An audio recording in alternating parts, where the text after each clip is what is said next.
Janasena MLA Arava శ్రీధర్పై వచ్చిన లైంగిక ఆరోపణలపై విచారణ కొనసాగుతోందన్నారు కమిటీ సభ్యుడు శివశంకర్. ఎమ్మెల్యే అరవ శ్రీధర్తో పాటు రైల్వే కోడూరులో 50 మందికి పైగా వ్యక్తులను విచారించామన్నారు. ఈ కేసులో కీలక విషయాలు వెలుగులోకి వస్తున్నాయని తెలిపారు. బాధితురాల్ని కమిటీ ముందు హాజరు కావాలని పిలిచామన్నారు. ఆమె హాజరు కాలేదని, అయితే సీల్డ్ కవర్లో పూర్తి వివరాలు పంపించారని వెల్లడించారు. ఆ కమిటీ నివేదికను పరిశీలనలోకి తీసుకుంటుందని తెలిపారు. ఇది జనసేనకు సంబంధించిన విషయం కాదని, ఎమ్మెల్యే అరవ శ్రీధర్ బాధితురాల మధ్య ఉన్న వ్యక్తిగత వ్యవహారమని స్పష్టం చేశారు. ఈ అంశాన్ని పార్టీకి రుద్దే ప్రయత్నాలు చేయొద్దన్నారు. ఎమ్మెల్యే అరవ శ్రీధర్ వారం రోజుల్లో కమిటీ ముందు హాజరై వివరణ ఇవ్వాలని సూచించామంటున్న శివశంకర్తో మా ప్రతినిధి Vinay face to face.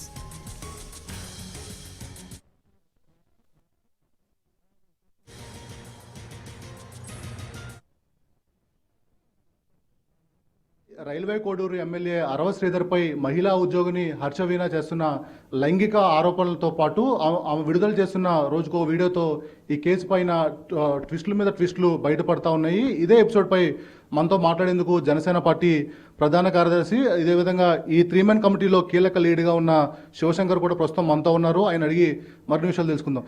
Sir చెప్పండి సార్, మీ పార్టీకి చెందిన ఎమ్మెల్యే అరవ శ్రీధర్పై లైంగిక ఆరోపణలన్నీ కూడా ఇప్పుడు రాష్ట్రంలో సంచలనంగా మారి, దీనిపైన ఏం చెప్తారు? యాక్చువల్గా ఆరోపణ మీరే చెప్పారు. ఆరోపణలు చేసిన వ్యక్తి ఆమె ఉద్యోగస్తురాలు. దాని మీద వెంటనే స్పందించి మా అధ్యక్షులు పవన్ కళ్యాణ్ గారు ఎంక్వైరీ 3 సభ్య కమిటీ వేయడం జరిగింది. దీని ప్రకారం ఏమిటి అంటే ఆమె చేస్తున్న ఆరోపణలు ఎంతవరకు వాస్తవాలు, వాటి నిజ నిర్ధారణ చేయవలసినటువంటి అవసరం ఉంది.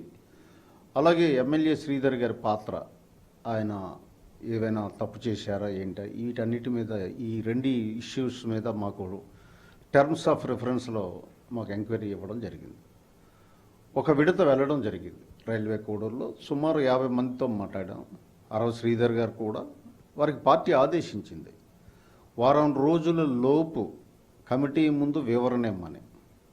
దాన్ని ఎలా అనుకుంటున్నారంటే వారం రోజుల్లో రిపోర్ట్ ఇవ్వాలని అనుకుంటున్నారు. అది కాదు, ఆయన వివరణ ముందు ఇమ్మని చెప్పారు. వారం రోజుల్లోపు ఆయన వివరణ పూర్తిగా ఇవ్వడం జరిగింది. అయితే ఈ ఎంక్వైరీ అనేకమైనటువంటి మల్టిపుల్ యాక్టివిటీస్ ఉంది. సైబర్ క్రైమ్ ఇన్వాల్వ్ అయిందని చెప్తున్నారు. సో అనేక కోణాల్లోంచి దీన్ని ఎంక్వైరీ చేయాలి.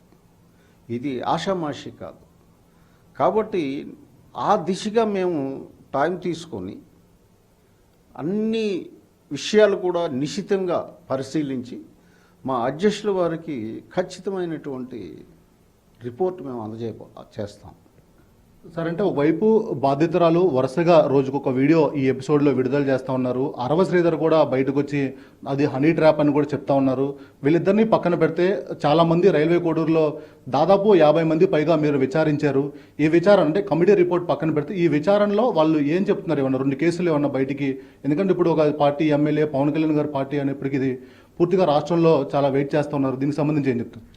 అంటే వాళ్ళు ఈ కేసు గురించి కాదు, కానీ వాళ్ళు చెప్పేది ఏంటంటే అసహనంతో ఉన్నారు అందరూ కూడా. ఎందుకంటే కూటమి ప్రభుత్వానికి ఇది ఒక మచ్చలాగా వచ్చింది అని చెప్పి బాధపడతా ఉన్నారు. అలాగే జనసేన పార్టీ వాళ్ళు కూడా ఇది ఎందుకు ఇలా అయింది, ఇది మీరే నిగ్గు తేల్చాలండి, అధ్యక్షుల వారికి సరైన నివేదిక ఇస్తారని మాకు నమ్మకం ఉందని అన్నారు. అన్నిటికంటే మించి రైల్వే కోడూరులో చేయవలసిన కార్యక్రమాలు బోల్డ్ ఉన్నాయి. వాటి మీద కాన్సన్ట్రేషన్ లేదు ఎవరు, ఏ నాయకులకి కూడా. సరే, అంటే ఇప్పటికే ఈ అరవ శ్రీధర్ ఎపిసోడ్లో బాధితురాలు హర్షవీణ బయటకు వచ్చి రోజుకొక వీడియో రిలీజ్ చేస్తూ ఉన్నారు. చాలా కీలక ఆరోపణలు కూడా చేస్తూ ఉన్నారు. మీ పార్టీ అధినేత పవన్ కళ్యాణ్ కూడా అప్పీల్ చేసుకున్నారు, పూర్తి వివరాలన్నీ కూడా మీకు సమర్పిస్తాను, ఆ తర్వాతే నాకు న్యాయం చేయన్నారు. బాధితురాలు ఏమన్నా కమిటీ ముందుకు వచ్చిందా? అసలు బాధితురాలు స్టేటస్ ఏంటి సార్? బాధితురాలు మీడియాలో పెట్టి అంటే నాకు అర్థం కావట్లేదు. మేము మెసేజ్ పంపించాం, ఎక్కడ ఉంటామో ఆమె రాలేదు. కాకపోతే ఏదో సీల్డ్ కవర్లో పంపించింది. ఓకే, వెల్, అది కూడా కన్సిడర్ చేస్తాం. ఎందుకంటే ఆమె ఆరోపణలు చేస్తుంది, నేను బాధితురాలను చెప్తుందని కాదు. సో ఎప్పుడు కూడా ఏంటంటే మనము చిత్తశుద్ధి ఉండాలి దేంట్లోనే సార్. వీడియోలు రిలీజ్ చేసి ప్రెస్ మీట్లు పెట్టి ఇది పెట్టి చేస్తే అప్పుడే డౌట్ వస్తుంది దీని వెనక ఎవరు ఉన్నారు అనక. ఎంక్వైరీ ఆఫీసర్గా నేను ఇంతకుమించి ఎక్కువ మాట్లాడకూడదు. కాబట్టి అన్ని ఎంక్వైరీలో తేలుతాయి. రిపోర్ట్ వచ్చాక మనం మళ్ళీ మాట్లాడదాం. సార్ అంటే ఫైనల్గా చెప్పండి సార్, ఈ కమిటీ విచారణ అన్నది ప్రస్తుతం ఏ ఫేజ్లో ఉంది? ఎన్ని రోజుల్లో పార్టీ అధినేత పవన్ కళ్యాణ్ గారికి ఫైనల్ నివేదిక సమర్పించబోతున్నారు? ఒకటండి, మా కమిటీ సభ్యులవి మేము అనుకునే అన్ని కోణాల్లో ఇన్ఫర్మేషన్ గ్యాదర్ చేసి అది టైం పడుతుంది చేసి మా రిపోర్టు మా అధినేతకి అద్భుతమైనటువంటి వాస్తవానికి తెలియచేయాలి. మా బాధ్యత మా మీద ఉంచారు.